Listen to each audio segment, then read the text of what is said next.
Hello everyone, Sean here, and welcome back to some more iRacing. This is still Rookie and still Mazda and still Summit Point.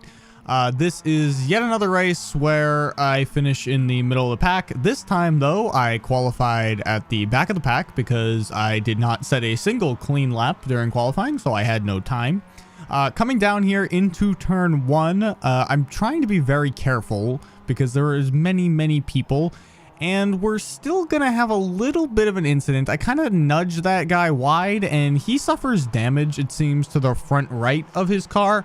I got 4 penalty points, or as they call them, incident points. But I'm calling them penalty points because they can DQ me.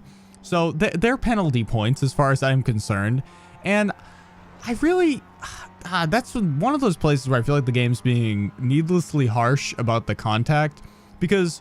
short of doing a rolling start for this race, which I honestly kind of would want, but I get that like the cars are kind of slow and the cars at the front of the pack might not be able to be caught if we have a rolling start. But at the same time, like that corner's pretty jammed, and if that slight contact because I don't turn in quite enough is enough to both deal damage to his vehicle and give us, I assume, both 4 points for contact, like I'm not quite sure that that's necessarily the intent of a system like that. Like, we did not really disrupt each other's race. Contact happens, and I know that in reality, nothing happened to me, but I do believe that his vehicle took damage, and I believe that that is not just superficial when it happens. I believe that that actually affects his steering, and he probably had to pit there.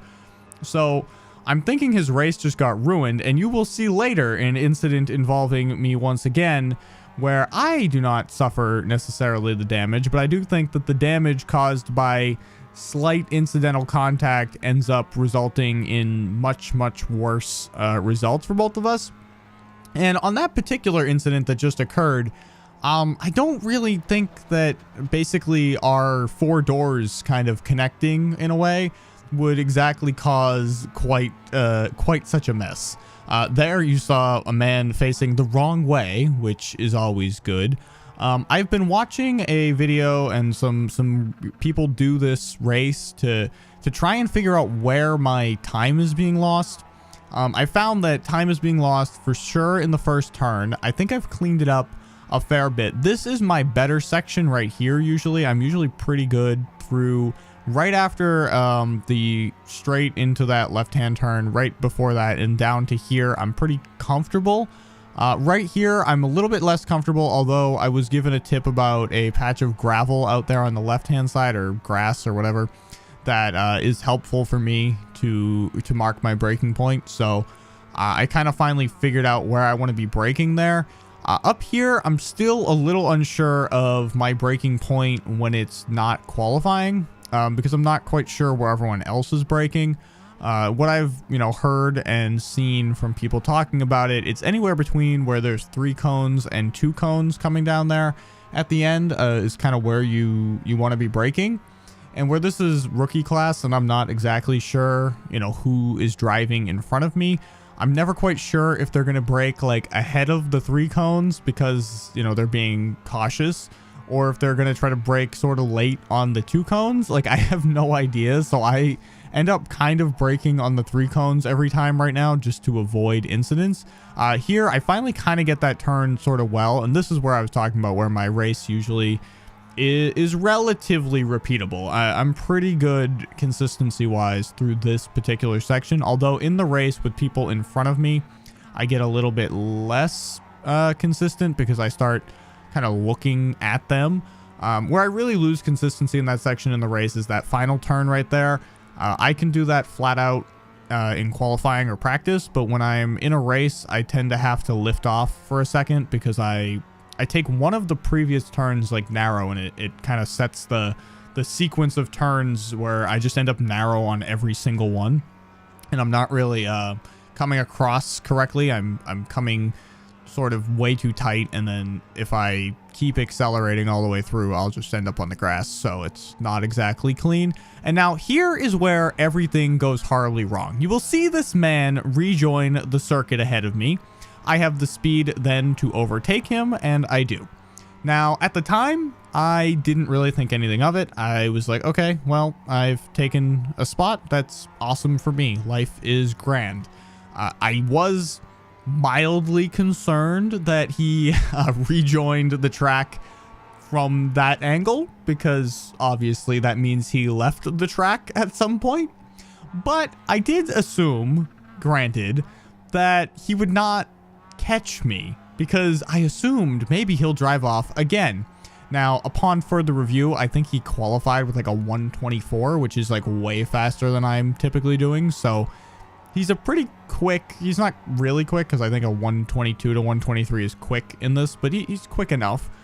And so coming up here, I kind of botched this braking point a little, but I wanted to go narrow here and kind of cover this off. I come seemingly clear to take my rightful spot in the correct position to set me up for the next turn, and now I'm doing a spin and I'm in a tree and he's in a wall, and yeah, familiar place back in the pit lane for me. Every race kind of ends with me just in the pit lane as the last surviving car. So we're going to take a look at this from a few angles to kind of ascertain what the fuck happened here. Here he takes what I think is a normal line, but then he's on the grass, and then he's in my rear panel, and I'm in the trees. Again, from his perspective, he's in a normal line, kind of nudges me, goes onto the grass, tries to come back on, murders me again. Again, I think I'm largely in the right. If you disagree and think I'm in the wrong, please let me know. But I don't think that he didn't have time to, for example, like cut back here. Like he could have easily gone to my other side there instead of continuing to drive straight onto the grass. However, to be fair to him, this angle will provide what happened, and that is it. You see the hood of the car?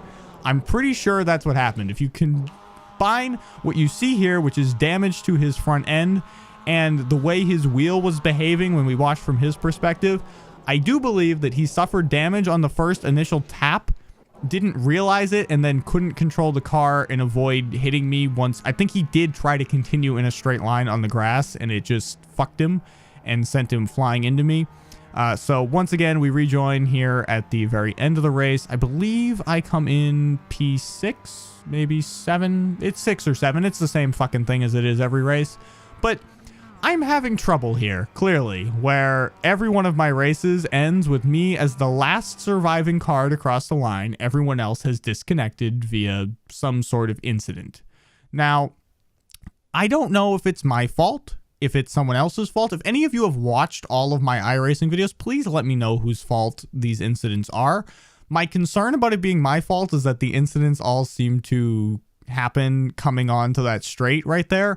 But I also think that in some ways that is the other drivers having a lot of speed and not as much sense to go with it when they're coming down that straight, and sort of just forcing their qualifying line even when there's other cars on the track in front of them. So I'm not quite sure whose fault it is, although I do think that time was mostly he just got sudden damage and didn't anticipate it, which is why I started the video by complaining about damage. Anyway, thank you guys for watching. I will see you all later.